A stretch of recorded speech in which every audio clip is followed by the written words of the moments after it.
शुभ सकाळ आणि welcome back to the mini blog. तर आज मी बनवला होता पनीर बटर मसाला. आता ही रेसिपी अगदी सोपी आहे, तुमच्यापैकी बऱ्याच जणांना माहिती असेल. आणि आज सकाळी मॅडमचा खूप छान मूड होता, पण मध्येच तिला दुपारच्या वेळेला काय होतं ना की काम करताना अजिबातच मला काही करू देत नाही. म्हणजे इवन मला कपडे मशीनमध्ये वाळत घालायचे होते त्यावेळेला पण 3 वेळेस मला तिच्याकडे जावं लागतं. मध्ये मध्ये तिला पाहायचं, त्यानंतर लंच बनवायचा. ब्रेकफास्ट स्किप होतो माझा आता हल्ली बऱ्याच वेळेला.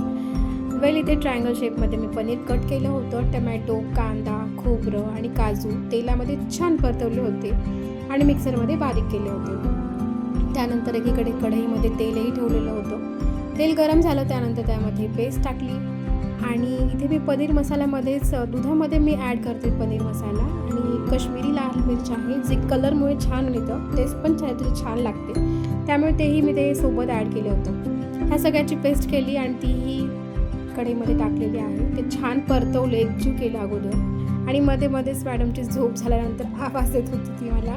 ही भाजी बनवताना जवळपास मला 4 ते 5 वेळेस तिला घेऊन बसावं लागलं. सो थोडी थोडी करून मी भाजी बनवली, असं मला काहीच हरकत नाही, वेल जाऊ द्यात. आणि त्यानंतर वरतून मी त्याच्यामध्ये पनीर घातलेलं आहे. छान आता हे सगळं 10 मिनटासाठी मी असंच ठेवलं होतं आणि त्यानंतर त्याच्यामध्ये पाणी टाकलेलं आहे. छान शिजवलेली आहे भाजी.